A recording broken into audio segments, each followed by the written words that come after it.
Holy shit. This has got pound signs written all over it. Body control module. Lost communication with power steering control module. Anti-lock brakes. Lost communication with power steering module. So if I now select electronic power steering, oh look, it says control module. So here's the story. The power steering just stopped working. The ABS lights, ESP light, God knows what light started flashing up on the dash. I've checked the fuses and done all the wiring checks I can possibly do, but this is looking very much like the power steering control module has taken a dump. And these Mark 5 Mondeos, they have an electronic power steering rack complete with the control module. But what I'm going to do, I'm going to take this rack off the car and I'm going to see if the control unit or the electronic control unit comes off from the rack, and you can get that separate. Because if you can, that's what I believe is at fault. This is the first steering rack problem I've had on a Mark 5 Mondeo. And yeah, it sucks ass. Okay, newsflash, I've been totally unable to find a control module with the motor assembly. So you know what, I give up, I've lost interest, I've now passed the buck on to Monica. It's her goddamn problem. So I'm going to go and do what I do best. Put the kettle on and go and sit on the bench and read a magazine. Sorry? How much? Are you having a giraffe with me? You know what, forget it. Here's the deal. We have Mark 5 Mondeo with that as doornail steering rack. £1,000 for a new rack. Do I look like I'm born tomorrow? I have a better plan.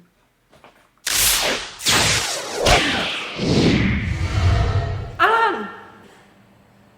Your little steering rack fiasco. Oh yeah, did you find one? I ordered one from eBay. I just saved the company £750. I will put that towards my personal bonus. Cheers.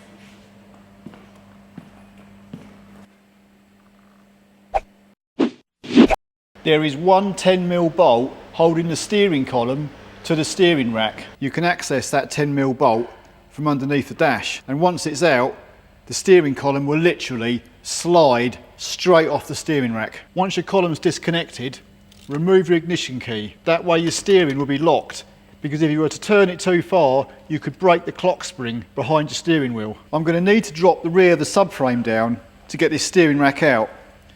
So the car's going to need to be jacked up and put on axle stands. Any under trays, including these great big long ones that run all the way down the centre of the vehicle, both sides, need to be removed. There will be a metal plate at the rear of the front subframe, held on by 6 18mm nuts. You'll need to remove it. Your front anti-roll bar is going to be bolted to the subframe with 2 18mm bolts, which you'll need to remove, and 1 18mm nut where the drop link bolts onto your shock absorber. So if you remove them nuts and bolts on both sides of your front anti-roll bar, 2 18mm bolts holding the steering rack to the front subframe. If these bolts have never been out before, they can be bloody tight, so you might need a good air gun to remove them. There's a 21mm nut to release your trackhood end. You'll probably have to hold the 10mm spindle to stop it turning.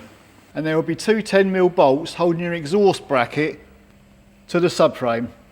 And there'll be a 15mm bolt holding your rear gearbox mounting to the subframe. At this point, you're best to get a support underneath the rear of the subframe, because there'll be 2 13mm bolts and 1 21mm bolt either side of the rear of the subframe. They're going to need to come out. Once you've lowered the rear of the subframe down, you can remove the anti-roll bar completely. Then all you need to do is unplug the 2 wiring connectors from your steering rack and remove your steering rack. And there you go. One Ford Mondeo Mark 5 electronic power steering rack. And it's pretty damn heavy.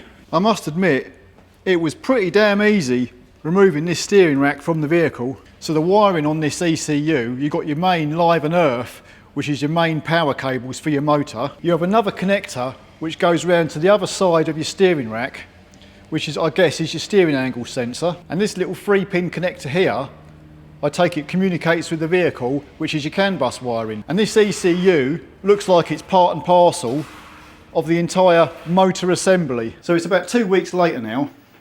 We ordered a second-hand rack all the way from Lithuania. That has just arrived. The only downside, there's no track arms, so I'm going to have to take the arms off the old rack and fit them onto this rack. But what I did, before I do anything, I plugged this rack into the vehicle's electrics just to make sure this was definitely at fault. Well, the old one. And it was. Now with the ignition switched on, there's no lights flashing at me. There's no chimes going off all over the place. And this rack was about £250 compared to £1,000 for a new one. So I think we're on to a winner. Anyway, I'm going to go over to the bench, swap out these track rod arms and put it back on the car. Okay, I've got this old steering rack clamped in the vise. I've undone both clips on our steering gaiter, so now I can pull this out of the way, and that reveals our steering arm nut that we're going to need to undo. I'm just going to use a pair of Stilsons on this. It's just a normal thread, so it'll undo anti-clockwise. There we go. And that will literally just screw out now. Voila. And I'll pull this other boot off just the same and see if we can crack this one off. There it goes. They weren't too tight, and we'll just wind this side off as well. And when you fit these track arms to the new rack, you want to make sure they're on nice and tight, and pop this steering gaiter back on. Right, so refit our clips back on and crimp them up. Bingo. Right, so I'll bolt the other track arm on the other side of this rack, bolt the rack back onto the car, which is basically just the reverse of taking it apart. Then I'll set up the tracking and see how it goes. I think after I put the new rack back together, I'll have a go at taking this apart, see what we can find inside it. Now I didn't want to go too far into this because I'm fearing wasting my time anyway, but I've had to smash the end casing off this module. And the actual circuit board in here, I was kind of hoping that I would see something burnt out, but I've had a good look at it and obviously there's nothing I can see wrong with it, and I wouldn't know how to check this anyway. So I shall fling this in the scrap pile. It's a pity because I really did actually want to see something that I could say that's the problem, but I can't. Okay, the steering rack's on, it's all bolted up. I've been for a run around the block and I've now put the 4-wheel laser tracking gauges on. The funny thing is, although I've actually swapped out the track rod arms and I haven't actually made any adjustment, the tracking on this car is absolutely bang on parallel, and the steering wheel is dead centre when you're driving on a straight road. So that's it, everything's good. The rack's working, there's no warning lights on the dash, it drives right. Happy days. Mr. Lithuania, your second-hand steering rack works a bloody treat. Thank you very much. Well, come on, it's better than paying £1,000 for a brand new one. Anyway, till the next time, see ya. Hang on, aren't I forgetting something? The trash can scene. So, we all know what we've got to do with this, don't we? Let's put this where it belongs, in the trash can. Oh, one moment. Safety first.